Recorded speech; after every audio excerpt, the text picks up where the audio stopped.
Continuamos en el Gira Noticias, sigue la jornada en instancia nublada, como fácilmente puede apreciarse, con un día que tiene el factor viento en 40 kilómetros por hora y la profundidad de las nubes cubriendo casi todas las zonas con algunos tramos más claritos, pero en líneas generales lo que se ve es el sombrío cielo, nube cargada, nube densa, así se muestra la escena.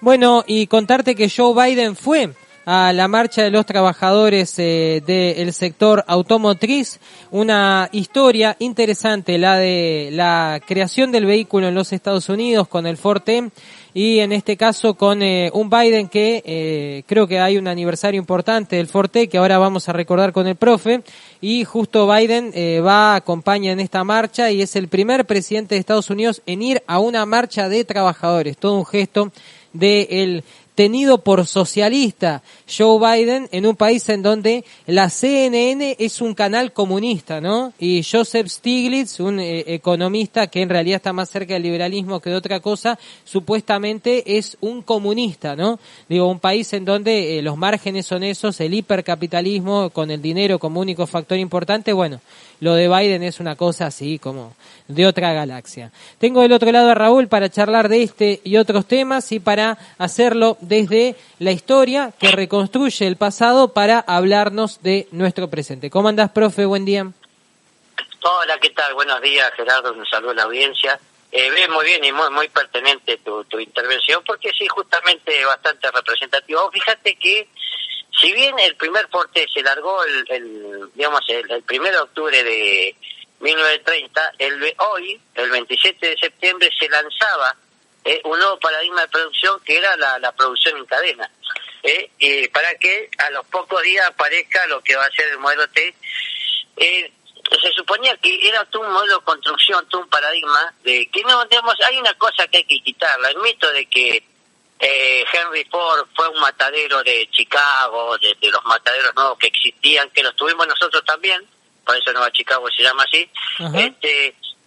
Pero eso de que la épica cuenta que Ford vio cómo se procesaba una vaca en el matadero y él imaginó el proceso al revés. En vez de postar la vaca, ir armándola con los distintos 16 cortes americanos. No sé qué cortes tendría Estados Unidos, sé que tiene unos cortes espantosos. Pero bueno, él con esa idea, eso no es así porque cuando vos empezás a leer Adam Smith tiene una teoría de la fábrica de alfileres, donde él dice si uno pone el alambre, el otro la cabeza, el otro la fila a la punta, o sea, ya había una idea de este escocés hacía muchos años atrás. Lo que él le dio fue un proceso encadenado que hacía que apenas 84 pasos y en 12 horas le mandaba a fabricar vos, en 12 horas, con 84 procedimientos de la cadena de producción, fabricabas un Ford T en los primeros tiempos de esta producción, que se había iniciado ya en 1913, pero hoy conformaba un modelo que iba a ser el paradigma de la producción y durante mucho tiempo, hasta inclusive iba a estancar un poco, porque en pocos años el tiempo de producción bajó de 12 horas a 6 horas y más tarde a 3. Y por último, ya en 93 minutos, en la década del 20, se producía, ya en 1920, los años locos de desenfreno americano, de la post-Primera Guerra Mundial, había un total de 52.000 trabajadores que se encargaban de fabricar este Ford T a un ritmo de casi, no sé, dicen 24 segundos, por supuesto que es una alegoría que están haciendo al respecto, pero que se fabricaba muy rápidamente. Claro. Profe, ¿me estás hablando con altavoz o estás con el celular en la oreja? Porque te escucho bien, pero un poco esquinado, no sé cómo explicarte. No, sí, estaba hablando estaba hablando por teléfono. Sí. Bueno. ¿Ahí me escucha mejor? Sí, mejoró un poco. Me estabas... Sí, no, lo tenía muy pegado y con esta voz de pato. Bueno, yo decía, Gerardo, que sí, es muy representativo lo que hace Biden porque lo que estamos conmemorando, lo que estamos recordando es que aquella notable evolución en la línea de montaje del gigante de Detroit, porque es ahí donde se comenzó la primera línea de producción, derivó, digamos, Gerardo, de una implementación por parte de justamente de Henry Ford, lo que vamos a conocer la fabricación en línea. Sí. Si bien no fue el primero a aplicar este sistema en la industria automotriz, se convirtió en un hito que esto en realidad le pertenece a otro, a Oldsmobile. Pero fue Ford quien consiguió imponerlo desde el punto de vista comercial, consiguió que el modelo T sea una marca registrada. Hay una gran diferencia que siempre tuvimos los argentinos con este gran país de miércoles, es que Ford pensó siempre en el productor consumidor, cosa que nunca sucedió con nosotros, ¿viste? Pero también somos un país de segunda y tercera ronda, digo, con salarios mucho más bajos, con un mercado... En esta época, a pesar de que no éramos una potencia, que no vivía todo el mundo bien, los que vivían bien eran muy pocos, es cierto que nos disputábamos palmo a palmo la hegemonía sobre América. Digo, hasta 1930, hasta acá, estábamos palmo a palmo discutiendo la hegemonía sobre el continente en muchos aspectos. Sí, yo cada vez siento más que en esa época era fácil crecer económicamente, era ampliar la frontera de producción, exportar y básicamente crecías. Después se empezó a complicar ya cuando se agotó la frontera de producción del agro y cuando por supuesto empezó el ciclo de baja en los precios de las commodities hacia el 30, ya ahí nos quedamos muy atrás. Pero es verdad que sí, que en los 20 la peleábamos lindo, Brasil no había arrancado, México tampoco, entonces teníamos esa ventaja y el Forte simboliza, bueno, en realidad viste tiempos modernos, ¿no? Ahí está la imagen bien clara de lo que fue el símbolo Forte, esa manera de producir, obviamente ironizada, pero un poco era eso. Claro, no, pero ahí Charles Chaplin lo que está mostrando, primero, la alienación de ese sistema de producción y las condiciones, las diferencias sociales que había, ¿viste? Sí. Y después el macartismo implícito que había, que él después lo sufrió en carne propia. Claro. No, este proceso, digamos, esta teoría de Taylor que llegó a ser profesor de acuerdo a mi profe Daniel Fernando Borges, que decía que Taylor fue empleado de Ford, ¿no? Pero este hecho no fue solo un suceso mecánico y comercial en la aparición del Partenón, sino que significó un cambio conceptual en la industria del automotor, Gerardo, que empezó a masificarse en los Estados Unidos y en Europa, y la experiencia no tardó en influenciar a otras plantas de producción de las otras compañías.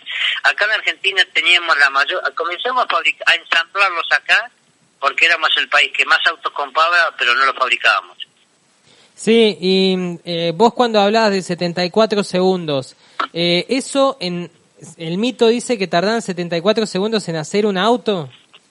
Sí, no, en 24 segundos decía que se llegó a hacer, eso es imposible, es una, digamos, vos viste que a veces se hacen proclamas que se convierten en una consigna, de todo tipo. Claro. Justo a tiempo, cero existencia, cero falla que tiene el sistema Kanban o el toyotismo, son en cierta forma postulados, ¿viste? Nadie fabrica un auto en 24 segundos, Gerardo. No, claro.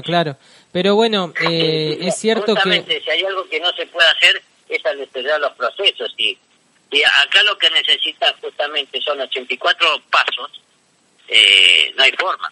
Pero, digamos, se apuntaba a eso.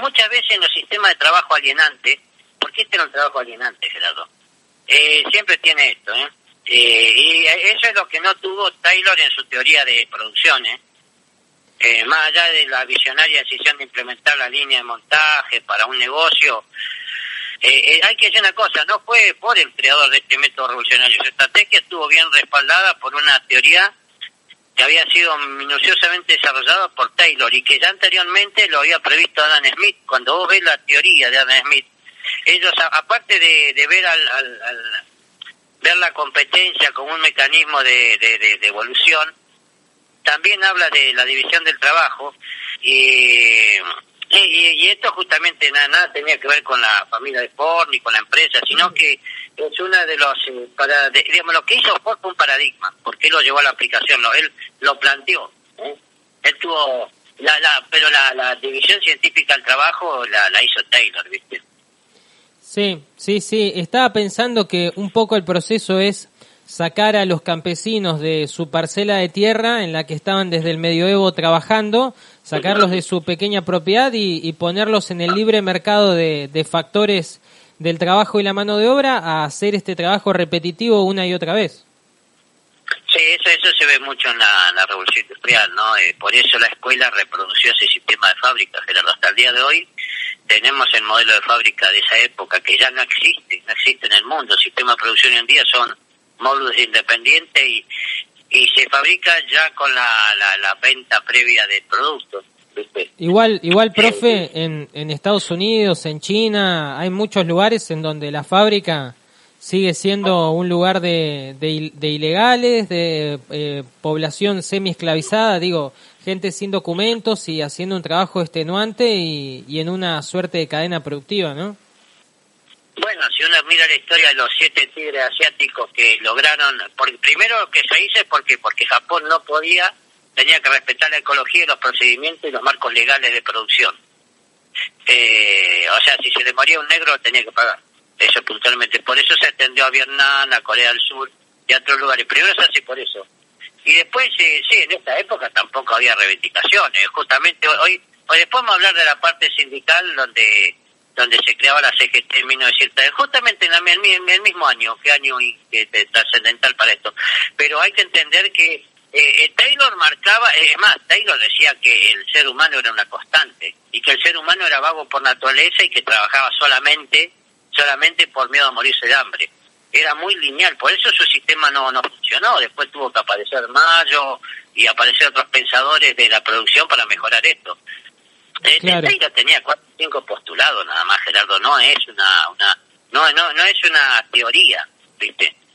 Claro, profe, se entiende bien. Te propongo que hagamos una pausa y nos metemos con esta cuestión CGT y charlamos un poco más de la tecnología. También hoy se crea Google, el motor de búsqueda más importante del mundo, así que también podemos sumarlo en las cuestiones tecnológicas. Así que hacemos pausa y continuamos con más. Tenemos 43 minutos en la hora 11, ya volvemos. El Gira Noticias. Sin dudas el punto donde habita la información. Continuamos en el Gira Noticias, tenemos 11 de la mañana, 54 minutos, estuvimos charlando a propósito de lo de Biden hoy, yendo a una marcha de trabajadores, primer presidente que lo hace, que va a un piquete, que se presenta con los trabajadores. A propósito de eso viajamos al pasado y recordamos que un día como hoy se terminaba de diseñar el Forte.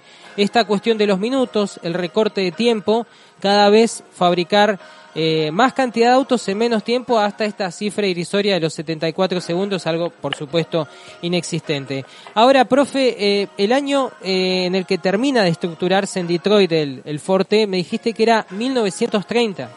Sí, ahí comenzó el proceso y siguió avanzando y después se estancó por la misma característica. Ford hizo muchos cambios en eso, pero todos están a veces tergiversados y mal interpretados. También, hace un par de días atrás, el de 4 años atrás, el tipo anunciaba una semana laboral de 5 días por semana, de 8 horas por día. Es un aporte que todos creen que nació producto de la generosidad, pero no es así. Claro, ahora estoy pensando también en lo que hace a 1930, es el año de la crisis, ¿no? Digo, venían del desastre del 29. Es curioso que justo ese año se terminó de armar esto. En algún punto me hace pensar que capaz el Forte significa también la salida de la crisis, ¿no? Sí, bueno, se va a salir con una política de estado de bienestar que va a significar, diríamos, el estado benefactor, que el sistema keynesiano, que lo que va a buscar va a ser la famosa obra pública como mecanismo de enterrar botellas para desenterrarlas después, como decían ellos, ¿viste? Sí, ahora lo de las 8 horas, sí, o sea, generar trabajo, aunque no sea productivo, pero generar trabajo para que no haya desocupación y que haya actividad económica. Claro, pero hay que ser honesto, se trata de un aporte que poco lo reconocen hoy en día, pues lo tomamos como un derecho adquirido, ¿viste? Porque no fue producto de un reconocimiento de los derechos del obrero, ¿viste? Sino por necesidad de que la misma línea de montaje, el periodo y el sistema que tenía la fábrica lo ponía. La ocasión, digamos, lo que estamos hablando permite recordar que el Fordismo es un modelo de producción que aún todavía se caracteriza culturalmente gran parte de la sociedad argentina, lo tenemos muy impregnado en la cabeza, ¿viste? Sí, porque también Perón hablaba mucho del círculo virtuoso de la economía, y dicen que saca esas ideas del círculo virtuoso del Fordismo. Sí, bueno, si vos lo escuchás yo cada vez que lo escucho digo que me sorprende la picardía de Perón, porque tiene una interpretación muy, sí, él te dice, te explica, la explicación es muy sencilla, digamos, si vende el almacenero, vende también el distribuidor, si vende el distribuidor también la fábrica produce más, ¿sí? Todo un círculo virtuoso, ¿verdad? Bueno, Ford lo vio un poco así también. Ford vio que, por eso lo que él buscaba, que su propio producto sea consumido por el propio productor, por el propio obrero, porque ahí veía un mercado, cosa que nosotros no teníamos. Nosotros, ¿te acordás que hablábamos cuánto habían escuchado el debate ayer? Sí. 77 millones, es un mercado, pero a un kilo de arroz por habitante, es un mercado. Las tres preguntas básicas de la economía yo las invierto siempre, cuando dice qué, cómo y para quién, no hay preguntar para quién, después el cómo y qué producimos solo se va a imponer por la política propia del mercado. Sí, ahí tenés toda la razón. De hecho, en Estados Unidos, el que ha visitado este país se da cuenta cómo hay una misma lógica en todo. Por ejemplo, esta cuestión del consumo. Trabajar 8 horas da tiempo libre para ir a consumir. Y si cuando vas a consumir en todos los locales tenés el famoso parqueo, el estacionamiento abierto, y no tenés que pagar estacionamiento, y si además cuando vas a comprar tenés descuentos por fin de temporada, todo el tiempo te va promoviendo a consumir. Sí, pero no nos olvidemos de algo muy importante, y que porque se habla de una política de mercado sin intervención del Estado. No, el Estado dictamina leyes muy rigurosas para ese consumo. Cuando vos ves el 75% de descuento en este gran país de mierda, es porque vos tenés la obligación de liquidar todo tu stock y comprar uno nuevo. Es cierto, me estaba acordando. La pregunta es, ¿qué hago con lo que me sobró? No te voy a dar la respuesta. Sí, no, profe, me río porque hace un rato, antes de que empiece el programa, se me ocurrió ir al depósito de frutas y verduras a comprar. Eso es distinto, son productos perecederos por ahí, ¿viste? Pero de golpe no tenés estacionamiento, está estallado de personas porque es el único que tiene buenos precios y que respeta la quita del IVA.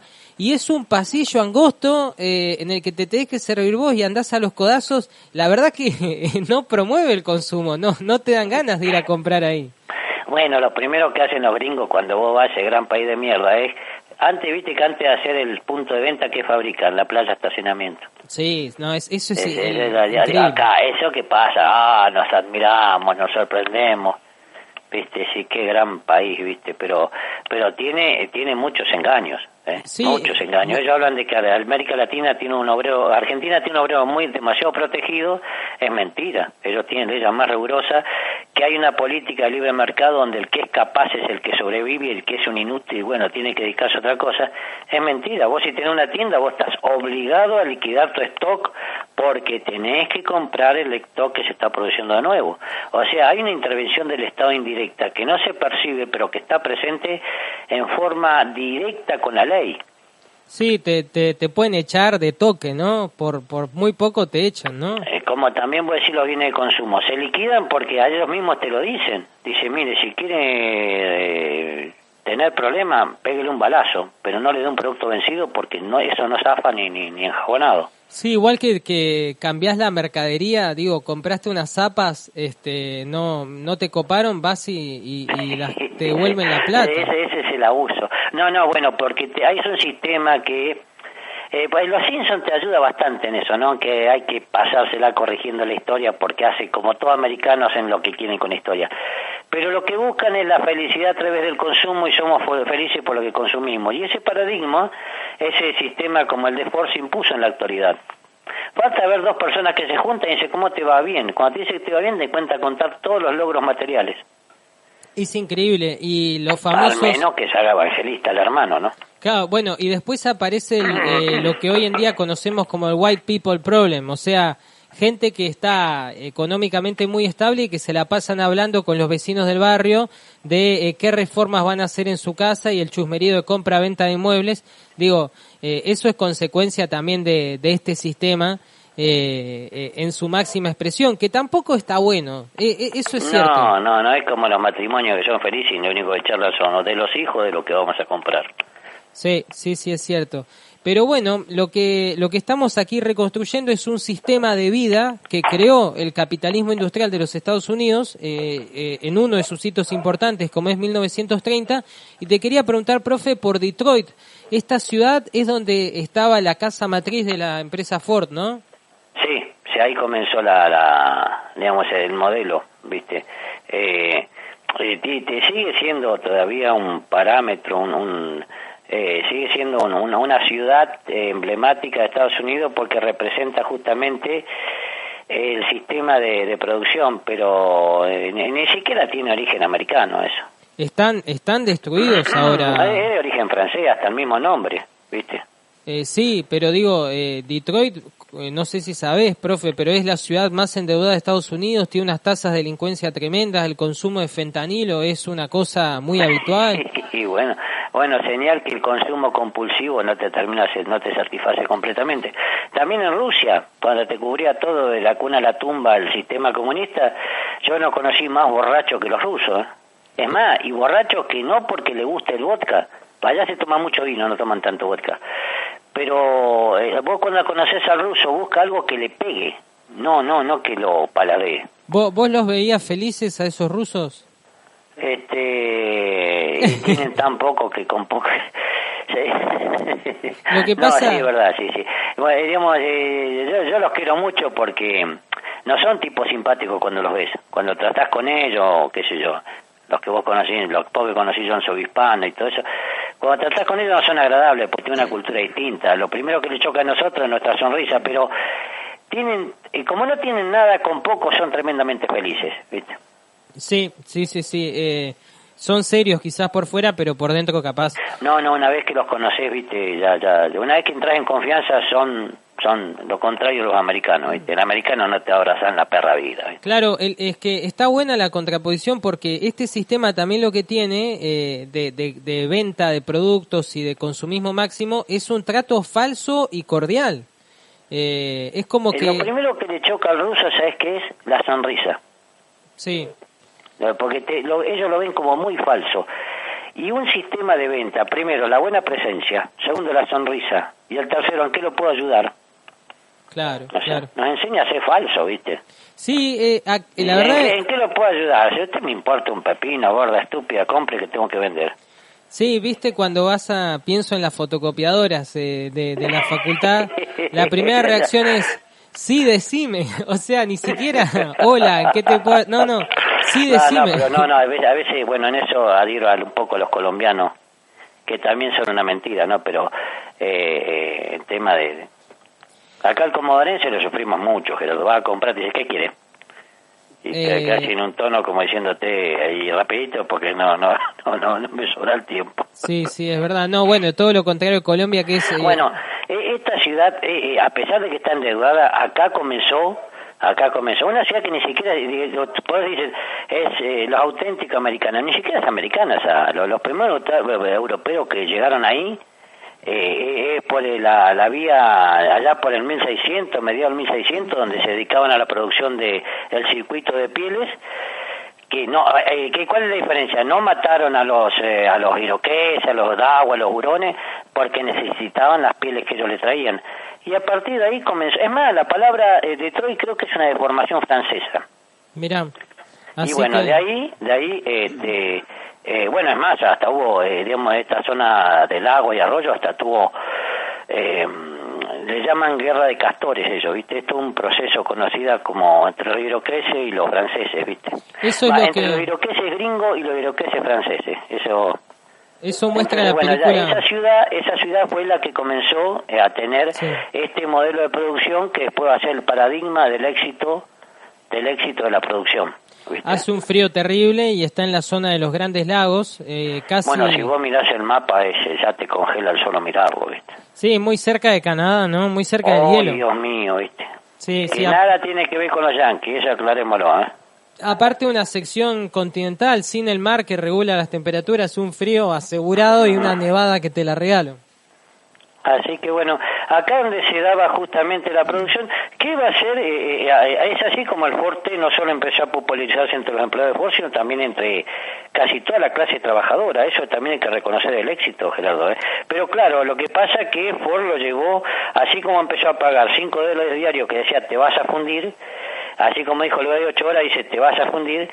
Él, ¿qué hacía? Llevó en esa época, para mediados, antes de los 30 creo había llegado, la idea de él era que el precio de ese auto tenía que ser, no superar los $900, $830 más o menos tenía que tener, pero ya y lo logró vender por debajo de eso para que se consuma.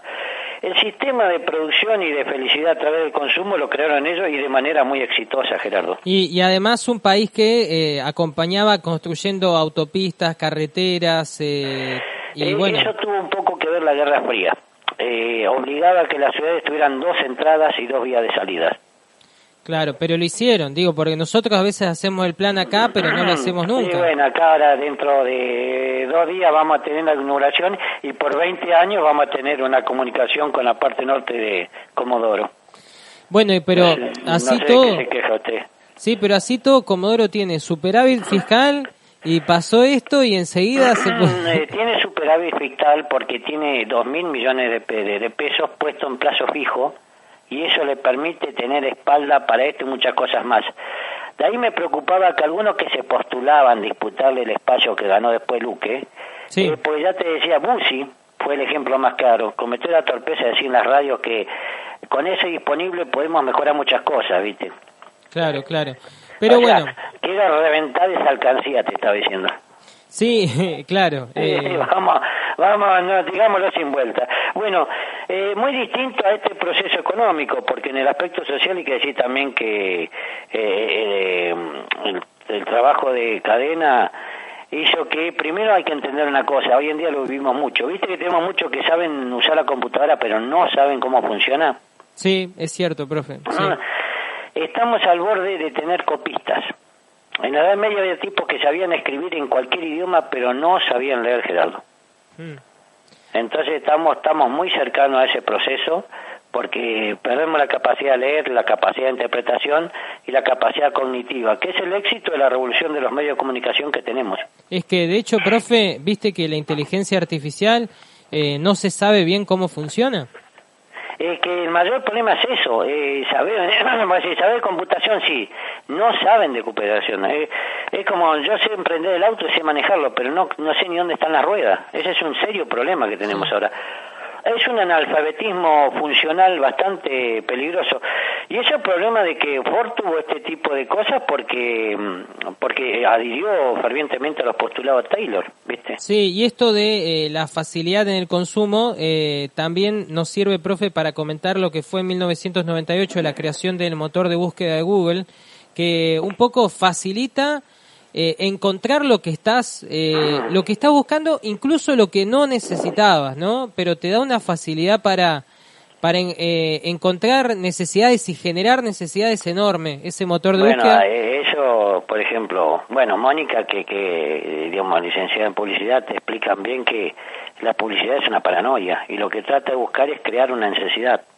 Vos sos feliz y vos tenés el pantalón marca Pirulo, ¿viste? Sí, llevamos 25 años y bueno, ahora Google atravesando un juicio en la Unión Europea porque le pagó a empresas para que favorezcan su motor de búsqueda, o sea, una empresa que de su origen exitoso se ha ido, por supuesto, ensuciando en esta búsqueda de construir un monopolio, que lo ha logrado, ¿no? Como motor de búsqueda y bueno... Sí, bueno, el peligro más grande es que la gente, así como comienza a buscar saberes en opinadores públicos como La Nata, como el de C5N, como todas estas pecuecas mediáticas, el peligro más grande también es que se comienza lo que es googlear. Y yo te puedo asegurar que Internet tiene serios problemas, especialmente Wikipedia. Sí, ni hablar. Bueno, la palabra Google lo que significa es un tipo de número que está compuesto por 32 ceros, o sea, un número 1, 2 o el decimal que sea, acompañado por, el número entero que sea, acompañado por 32 ceros. Eso es un Google y era una manera de expresar que en ese buscador estaba el infinito contenido, ¿no? Para ser encontrado haciendo las búsquedas correctas. Y bueno, arrancaron Hermanos en Estados Unidos, los creadores, y bueno, tuvieron éxito rápidamente. Llegar primero tiene ventajas y no se han quedado atrás, a diferencia de Microsoft, que ha cometido errores, o Nokia, o Kodak, por citar empresas que también la rompieron, pero que no supieron mantenerse a la vanguardia y cayeron. Google, la verdad, es un modelo de negocio cada vez más grande, comprando más cosas y avanzando en nuevos y nuevos terrenos.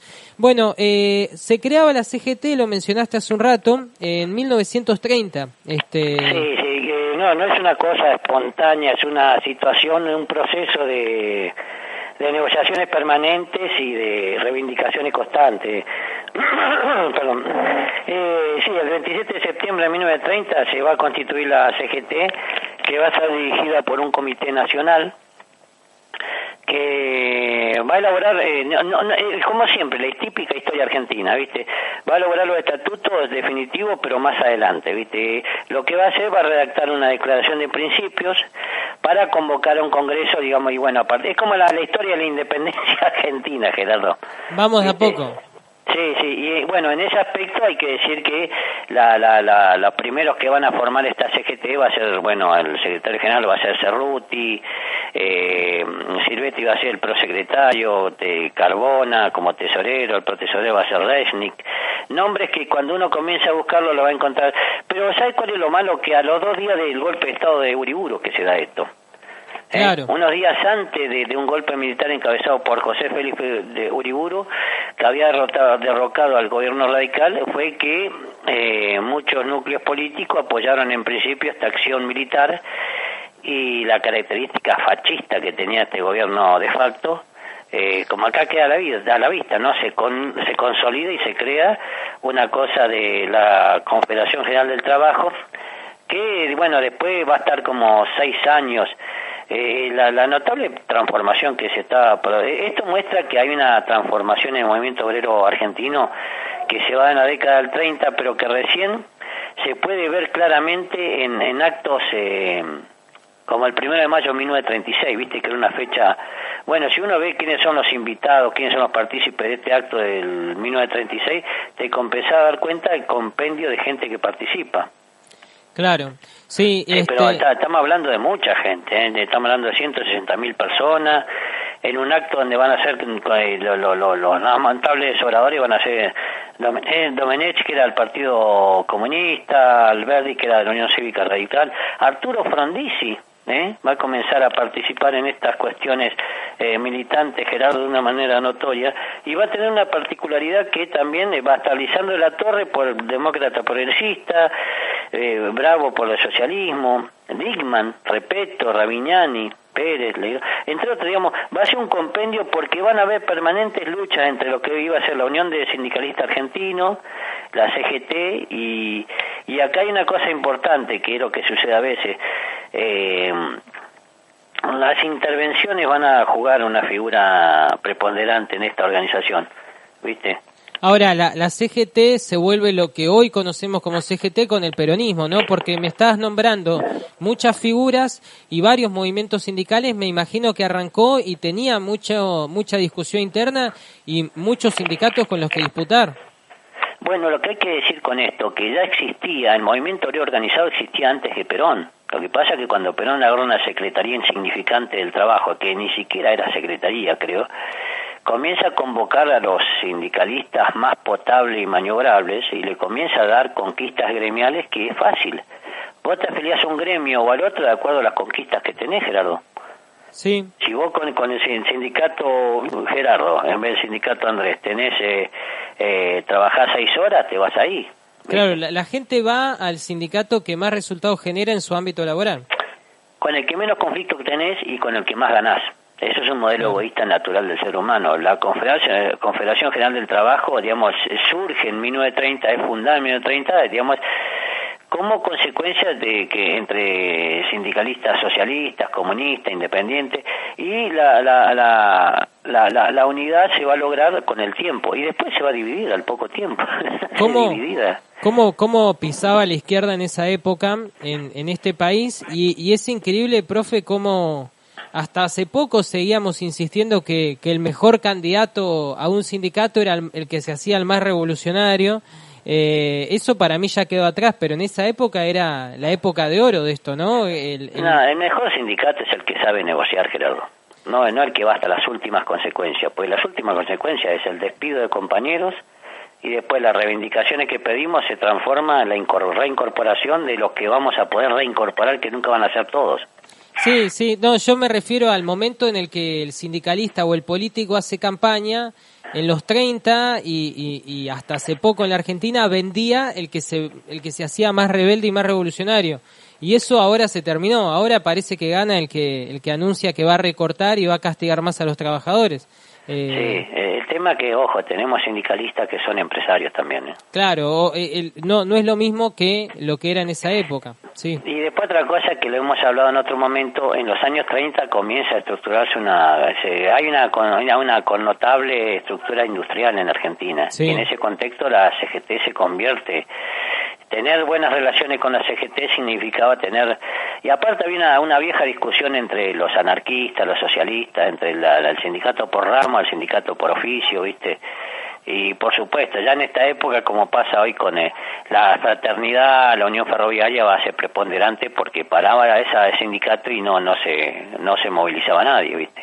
Sí, y siempre con las industrias equivocadas, o sea, en vez de tener metalmecánica, industria pesada, desarrollo de productos químicos y alta tecnología, son toda industria liviana, tallercitos como el de Plata Dulce y bueno, es más difícil organizarse sindicalmente y más difícil zafar de las crisis, ¿no? Sí, y a eso hay que sumarle que después, 13 años después, van a dividir la CGT, porque Perón va a dividir la CGT, ¿viste? Va a aparecer la de Domenech y la IROS y estas agrupaciones. Por supuesto, la que no va a tener, la que va a estar con Domenech va a ser vista de una manera, y aparte va a tener el sindicato estratégico por la masa de afiliados sin importancia del servicio de los ferroviarios, ¿viste? Y ahí Perón empieza, ¿no? Con esta división de la CGT, me imagino que empieza a granjearse los odios que se expresaron en el 55, ¿no? Sí, muchos de ellos. De hecho, después cuando en el 55, cuando hablamos de las 62 organizaciones, porque se quiso buscar de desplazarlo, pero ya una vez que se consolidó, fue imposible modificarlo. Pero la CGT nace y ya nace dividida, Gerardo. Sí, ya nace con internas por lo que me estás contando. Bueno, profe, te propongo una pausa y nos metemos con dos temas importantísimos: la consolidación de la independencia de México eso, así no vemos nuestra historia como algo tan determinante. Sí, y también podemos charlar un poco de Silvio Frondizi, ya que estamos hablando del movimiento trabajador, es una figura relevante de la izquierda y también de los trabajadores en la Argentina. Sí, un lamentable hecho, sí. Sí, pausa y regresamos con más. El Gira Noticias. Sin dudas el punto donde habita la información. Continuamos en Gira Noticias, como siempre este estilo para hacer la historia en alpargatas con el profe a los altos, combinando temas de aquí para allá, pero siempre sin beneficios de inventario, sin favorecer a uno por encima del otro y a la vez libre de academicismos y sin miedo a el saltimbanquis que acabo de describir.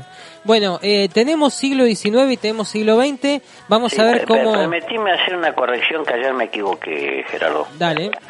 Pues dije, Estados Unidos tiene 80 millones de... no tiene 80, tiene 20. 80 son la cantidad que hay registrada de...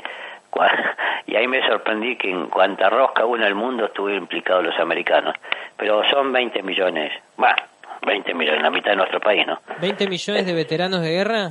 Sí, son 20 millones de veteranos de guerra. En este momento, ahora. Wow.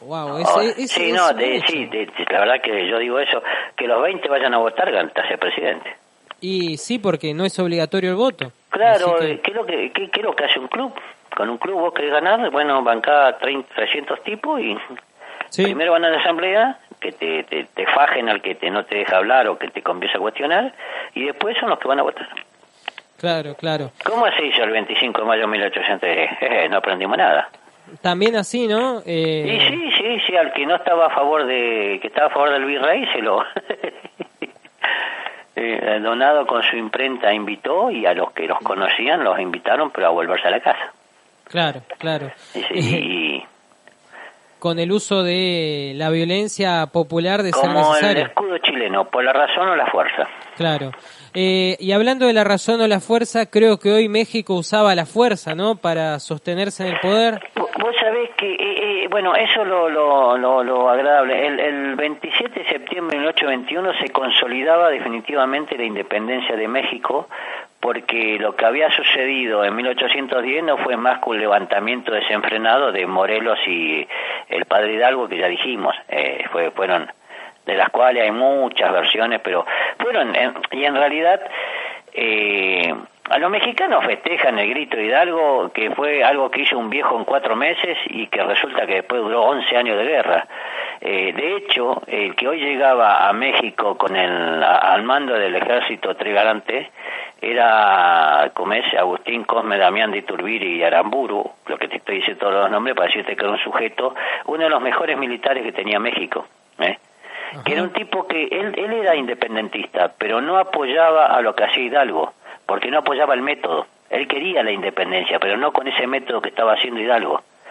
Hidalgo, porque ya dijimos en otro programa que cuando se desató la conspiración, él se movilizó creyendo que ya lo iban a arrestar a él, y bueno, convocó a 60.000, 80.000 indios que entraron a robar y Iturbide no estaba de acuerdo con Hidalgo. Él sí quería la independencia y comenzó a consolidarla, y hoy entraba lo que él organizó. Inicialmente estuvo apoyando, él fue, ¿quién fue Hidalgo? Fue un tipo que se formó en una familia prominente, se educó en un lugar no para curas, sino para pastores, y que después se dedicó a la vida militar.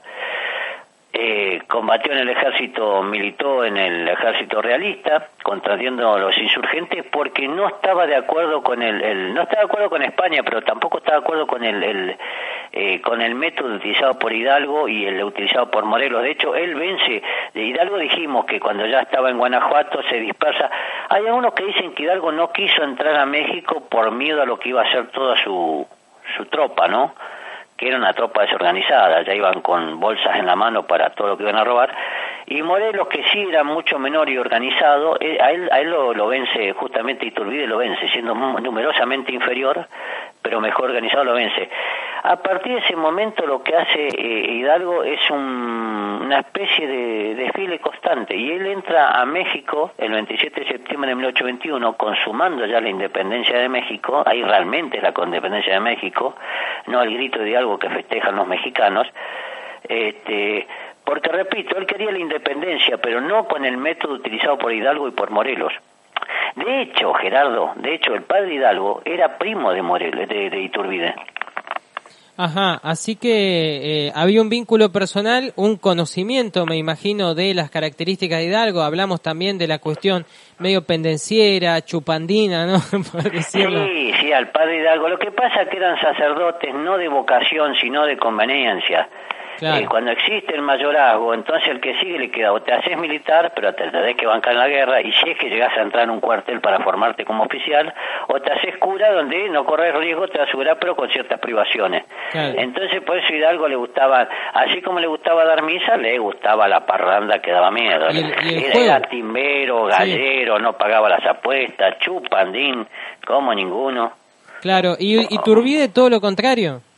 No, Iturbide era un sujeto disciplinado, perfectamente organizado, era un profesional de la guerra, y él es el primero que en 1821, cuando ahí está el famoso comienza a negociar con todo, digamos, por cada pueblo que va, todos se meten por las buenas, digamos, ¿viste? Como el estilo brasilero. Sí. Y aquellos que tenían capacidad de combate, que le podían hacer fuerza, él negociaba. El famoso abrazo digamos, el plan de Iguala es cuando habla con un insurgente que logra crear ahí lo que va a ser el ejército trigarante. Se le dice trigarante porque tiene 3 garantías. Digamos, las 3 garantías son la Iglesia Católica como fe de México, la independencia de España, y la unidad de todos los bandos que están en disputa. Y entonces cuando llega en agosto de ese mismo año O'Donoghue, que va a ser el virrey que manda Fernando VII, se termina cuando ve el virrey que no tiene capacidad de combate para oponerse a Iturbide porque reunió a todo el ejército, a todas las fuerzas dispersadas, organizadas como ejército en México, hacen lo que va a ser el Tratado de Córdoba, donde lo que propone el ejército trigarante, Gerardo, el 27 de septiembre de 1821, llegan desfilando a México. No fue un combate, no fue una invasión, no fue lo típicamente. Lo que pasó después, bueno, ¿yo por qué lo cuento? Para que no veamos que nuestra historia argentina se separa mucho de las demás. Hoy en día decimos México está bien porque originalmente, fíjate cómo se organizó México, fue un reguero de sangre durante 100 años. Sí. De hecho, Iturbide termina muy mal. Iturbide primero, cuando llega, presidió la regencia del gobierno provisional de México, le ofrecieron a Fernando VII que mandara un Borbón, que dice, nosotros si quieren, pero vamos a seguir siendo independientes bajo su reinado, pero usted no gobierna, mándanos un príncipe. Fernando VII no quiso, entonces, ¿qué hace? El Congreso se junta y él le pide, bueno, lo nombran a él emperador, o sea que son monárquicos, pero lo que decía Iturbide dice, no puedo ser emperador si usted no hace una constitución. Se convoca al Congreso y como el Congreso parecía más un Congreso argentino con Congreso mexicano, no hacían nada, ¿viste? Claro. Y le hicieron jugar solemnemente al otro año, en 1822, le hacen todo un acto, lo coronan virrey, pero lo coronan emperador, pero dicen, no puedo ser emperador si no hay constitución que consolide o sea, hacer las cosas bien, Gerardo. Sí, quería hacerlo bien, como ya había unificado el ejército, quería que haya constitución, no lo logra, ¿no? No, pero también lo que pasa que dentro de los generales que él los convenció porque dijo, yo si usted quiere que yo por la fuerza lo venzo y lo ejecuto, entonces todos negociaban con él, entre ellos Antonio López Santana, uno de los próceres que tuvo. Sí. Y bueno, ya comenzaron los militares a intervenir en el Congreso, y en el Congreso, en vez de hacer la Constitución, se dedicaron a conspirar para ver cómo mataban a Iturbide. Sí, bueno, ¿y lo terminan matando? Primero lo expulsa, él, digamos, el emperador decidió, él abdicó en 1823, porque dijo y se exilió en Europa, porque le dijo, no se está haciendo lo que yo pedí, no se hizo la Constitución. En Europa el Congreso mandó espía para que lo maten, de hecho él en Italia tuvo serios atentados y logró eludirlos a todos, y en ese viajar por Inglaterra se enteró que España estaba por mandar a organizar una expedición para someter, que fue lo que pasó después realmente. Y bueno, él desinformado, apareció por México a avisarles que en 1824 dice, hay una conspiración española, los van a invadir, los van a someter y los van a ejecutar a todos. Vengo a ofrecer mi servicio. Lo que él no sabía, que cuando se exilió él se lo conoce como Agustín I de México, no como emperador. Cuando él se exilia en Europa, el Congreso lo primero que hace es le dicta la pena de muerte. Mirá qué macanudo, che. Sí, pero él no lo sabía. Claro. Viste qué importante tener. Hoy no nos pasaría porque tenemos las redes en internet. Ahora, ¿qué? Manga desagradecidos, gracias a él tuvieron... Manga de zánganos como los políticos nuestros, Gerardo. Porque en 1821 entra desfilando sin derramar sangre, el Congreso se consolida y le dice, bueno, que queremos que usted sea emperador. Él les pide que se reúnan en Congreso General Constituyente y hagan una constitución. Se la pasan, iba a decir una palabra, paviando, claro. y bueno, él cuando ve que no se logra eso, cuando ve que los Borbones no mandan un rey, y que cuando ve que no hacen una constitución que lo consolida legalmente, él abdica y se va a Europa. Y ahí lo declaran traidor, miserable, claro. Y que no podía volver a pisar México. Y cuando llega entonces pena de muerte. Lo toman preso y le dice, usted señor no podía volver, dice, a mí nadie me dijo nada, bueno, ahora está enterado. Y bueno, ahí que lo ejecutan. Es más, cuando lo fusilan, él da todo un discurso, pero lo mataron, ¿viste? O como a Dorrego. Sí, no, peor, porque a Dorrego lo mató Lavalle, que era un oficial que venía. Pero acá fue peor porque son todas las fuerzas vivas de México que lo mataron. Bueno, eso para que veamos cómo somos nosotros. Y después vino la intervención, después vino la otra parte de la historia de México, ¿no? Por eso el grito de Hidalgo, Gerardo, yo me causa mucha gracia porque, qué sé yo, es que no... ellos se juntan, si un día, El presidente sale al balcón y dice, mexicanas, mexicanos, viva la independencia, viva los héroes de nuestra patria, viva Hidalgo, viva... Es que... Hidalgo fue un cura borracho, pendenciero, timbero como ninguno, como iba a decir una palabra en guaraní, pero muy grosera. Me da un carruaje que andaba de fiesta en fiesta y que duró 4 meses. Me da la impresión que no saben qué festejar de golpe.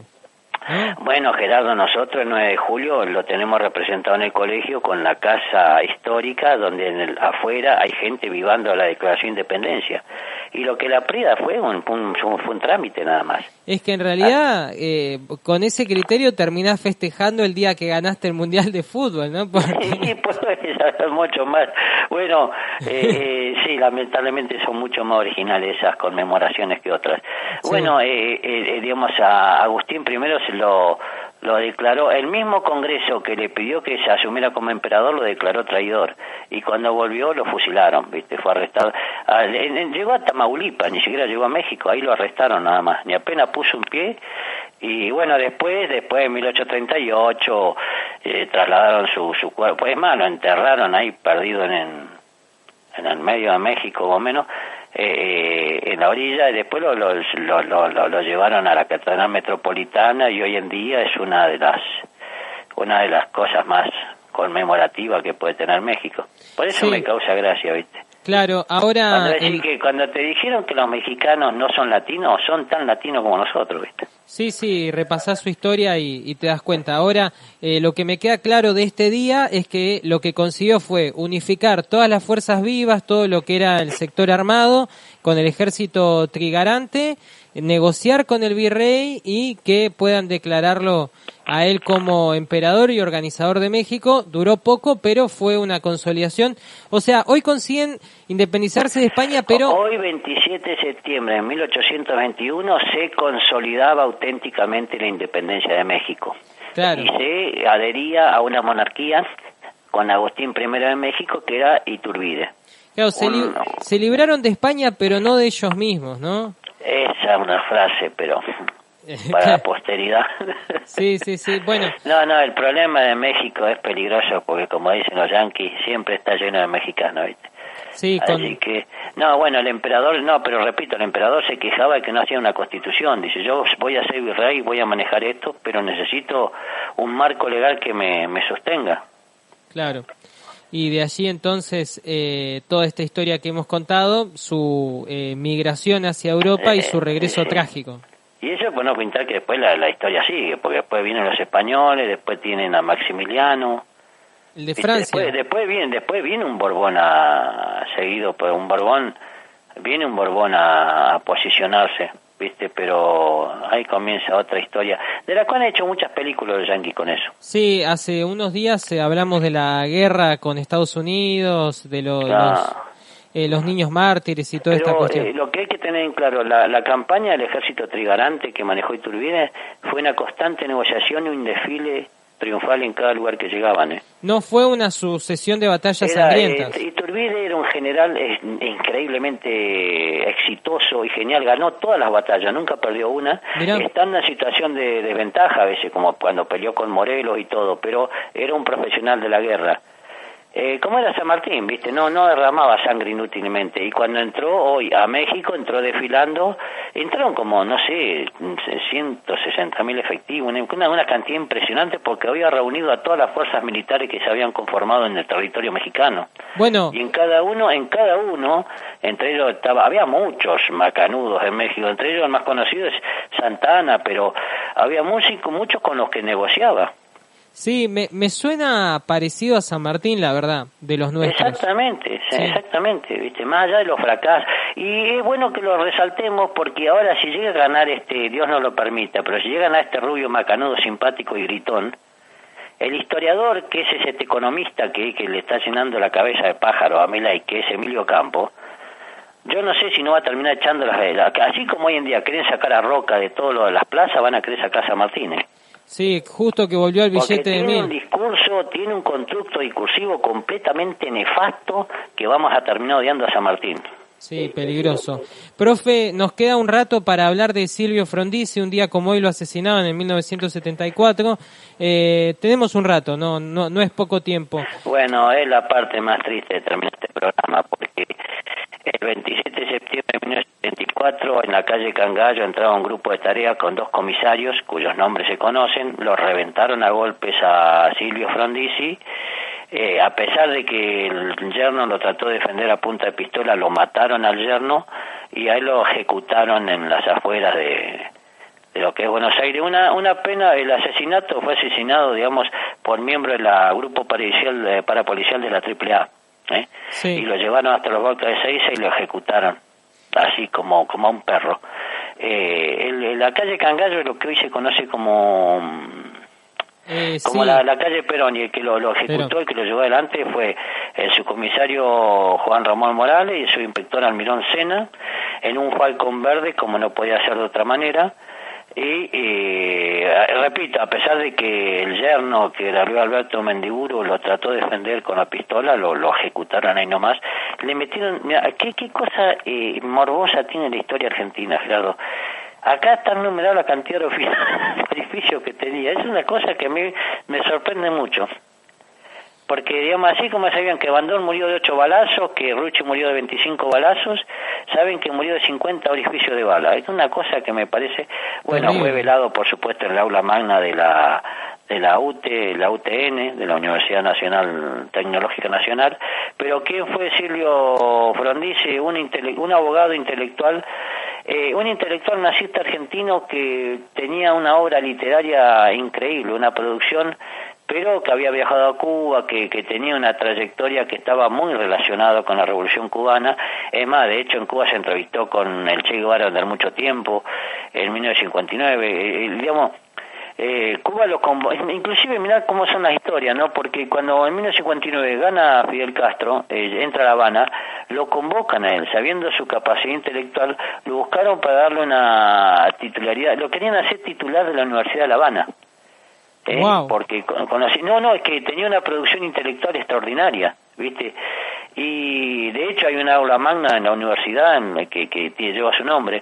Y bueno, estuvo permanentemente, él por supuesto no aceptó, pero también era un tipo que se equivocó, Gerardo. Es un tipo típico de la generación del 70, ¿no? Sí, a pesar que él tenía 67 años cuando lo mataron, ojo, no era un pibe. Claro, estaba mirando, los Frondizi son 13, es una locura, es como los Kennedy de Argentina, ¿no? Porque... Sí, y todos sujetos brillantes. Era correntino, de Paso de los Libres era, ¿viste? Sí, después estaba Ricieri Frondizi, me acordaba que fue filósofo y antropólogo. Ah, sí, ese es colega suyo, sí. Fue sí, rector sí, de sí. la UBA, un crack, muy buenos escritos de filosofía, murió en la Universidad de Texas. Él sí terminó yéndose porque también le tocó el 76, se fue a dar clases a Texas y muere ahí.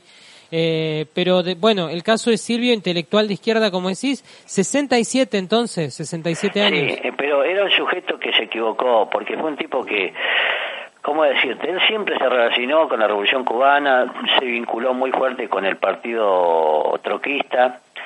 Como abogado defendió a muchos presos políticos y muchos que eran del ERP, del Ejército Revolucionario del Pueblo, en Catamarca especialmente, viste, con la masacre de Margarita Belén. Hay un hecho anecdótico que una vez en Córdoba estaba haciendo una ponencia, aparecieron los típicos Falcon a tirar tiro y sacó una ametralladora adentro. O sea que te quiere decir la postura que tenía, ¿viste? Y él pertenecía, fue fundador de Praxis, que era una corriente de pensamiento, un postulado innovador, pero con métodos equivocados, y aparte adhería al movimiento de izquierda revolucionaria, ¿viste? Al Mir Praxis, ¿viste? Pero el tipo, digamos, tenía esa ametralladora, pero que no mató a nadie, ¿o sí? No, cuando dispararon, pero ahí tenés, cuando pasan estos matones de la AAA y disparan contra el lugar, los estudiantes, que ellos eran militantes en serio, no como la cámpora, ¿qué hicieron? Rodean como todo, y mirá cómo sabían ya cómo era la cosa, ¿no? Cómo estábamos envenenados toda la sociedad. Los estudiantes lo cubren como dispositivo de seguridad, y en vez de quedarse quieto, saca de un portafolio una ametralladora chica. Qué bárbaro, ¿eh? Que ojalá que no... Estaba dispuesto a, como dicen los mexicanos, a romperse la madre con estos matones, ¿viste? Ojalá que no vayamos camino a eso de vuelta, profe. Sí, pero no, porque mira, todos estos tipos estuvieron primero en Cuba, tenían formación, preparación, y sería un error garrafal volver a eso, ¿eh? Si vuelven a aparecer los movimientos armados como reivindicatorios, es momento de, no sé, de armar las valijas el que pueda. Sí, de irse a donde nos acepten, porque en ningún lugar nos quieren. Sí. Así que... Pero bueno, entonces yo estaba pensando que evidentemente la muerte de Perón en el 74 fue una suerte de, bueno, ahora sí, no digo guerra civil, pero ahora se viene la limpieza y empezaron a matar dirigentes. Lo que pasa es que tantos montoneros como el ERP se enamoraron del discurso histórico que se fueron convenciendo ellos mismos.